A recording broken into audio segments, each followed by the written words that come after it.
శ్రీ పొట్టి శ్రీరాములు నెల్లూరు జిల్లా కావలిపట్నం గాయత్రి నగర్లోని Nalanda high school నందు సోమవారం నలంద హై స్కూల్ విద్యార్థులచే సైన్స్ ఫెయిర్ కార్యక్రమాన్ని ఏర్పాటు చేశారు.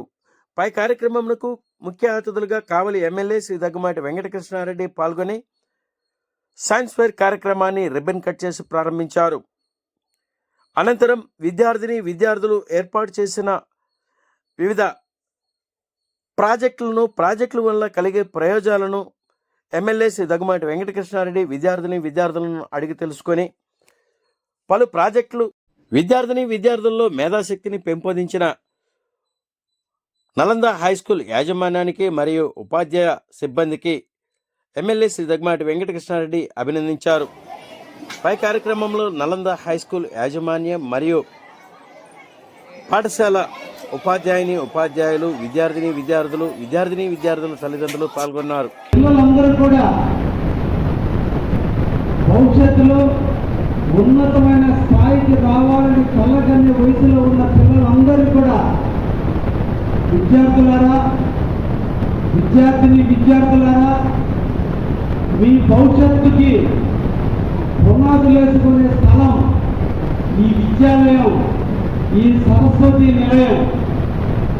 ఈ నిలయంలోనే మీ మనస్సుకి నచ్చినట్టుగా, మీ మనస్సాక్షికి నచ్చినట్టుగా జీవితంలో మీరు ఒక రహదారిని ఏర్పరచుకోవడానికి ఈ దేవాలయం మీకు అంతరాత్మను నేర్పుతుంది.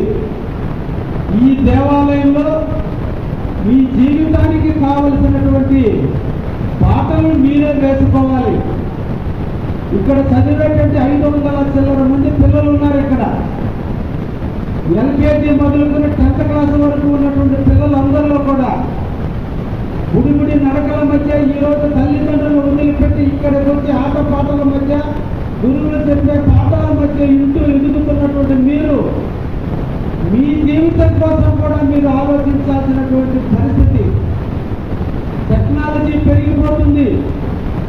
మీరు ఈరోజు సైన్స్ ఫెయిర్లో అందరూ కూడా 70 స్టాల్స్ పెట్టారు. మీరు అందరూ కూడా మీ గురువులు మీకు కొంత నేర్పితే మీకై మీరు ఆలోచించి కొంత విజ్ఞానాన్ని పెంచుకుని మీకు నచ్చినట్టుగా ఈరోజు 70 స్టాల్స్ పెట్టి మాకు చూపించడానికి మీరు ఉపలాడబోతున్నారు.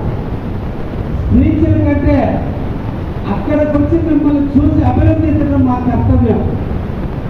అందుకనే సైన్స్ ఫెయిర్ అన్న తర్వాతనే నేను కూడా ఇక్కడికి రావడం జరిగింది. ఈ సందర్భంగా 10th క్లాస్ మొదలుకొని 6th క్లాస్ ఉన్నటువంటి పిల్లలందరూ, తల్లిదండ్రులందరూ, మీరందరూ కూడా మీ పిల్లల భవిష్యత్తు కోసం తల్లిదండ్రులు ఆలోచించండి. విద్యార్థులు కూడా మీరు కూడా ఆలోచించండి. తల్లిదండ్రులారా, పిల్లల్ని ప్రేమతో లాలించండి, బంధాన్ని పెంచుకోండి. బాధ్యతతో, కర్తవ్యంతో బిడ్డలు పెంచడానికి ప్రయత్నం చేయండి. బెదిరింపులకు తావు లేకుండా, పిల్లల్లో ఒక అపేక్షను నింపకుండా, ఇబ్బంది వచ్చినప్పుడు కూడా, పడిపోయినప్పుడు కూడా, తప్పు చేసినప్పుడు కూడా ఆ టయానికి ఎంకరేజ్ చేసి తర్వాత నువ్వు చేసిన తప్పుని పిల్లలకి ఎక్స్ప్లెయిన్ చేయగలిగితే వాళ్ళు మళ్ళా మీటింగ్కి రావడానికి అవకాశం ఉంటుంది. తప్పు చేసినప్పుడే వాళ్ళలో ఏర్పడిన బిడియం మనం మందలించడం స్టార్ట్ చేస్తే చిగురించే హృదయాలలో లేనిపోయిన అపోహలు ఏర్పడేటువంటి పరిస్థితి ఉంది. ఇప్పుడు ఉన్నటువంటి పిల్లలు చాలా సెన్సిటివ్గా ఉన్నారు. శారీరక దృఢత్వం, మానసిక పరిపక్వత, టెక్నాలజీ వైపు అడుగులెడుతున్న తరుణంలో మనం పక్క వాళ్ళతో మన బిడ్డల్ని కంపేర్ చేయడం చాలా తప్పైనటువంటి విషయం ఈరోజు మీ అందరికీ కూడా తెలియజేస్తున్నా. ఎప్పుడు కూడా మన బిడ్డలు మనకంటే తెలియగల వాళ్ళు. ఒక్కసారి మన గురించి మనం ఆలోచిస్తే మన తల్లిదండ్రుల కంటే మనం ఉన్నత స్థాయిలో ఉన్నాము.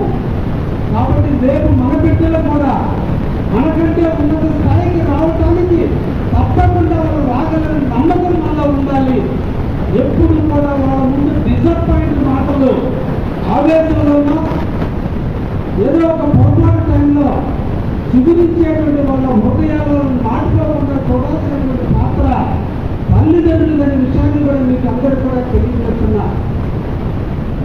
మేము కూడా చదివే రోజుల్లో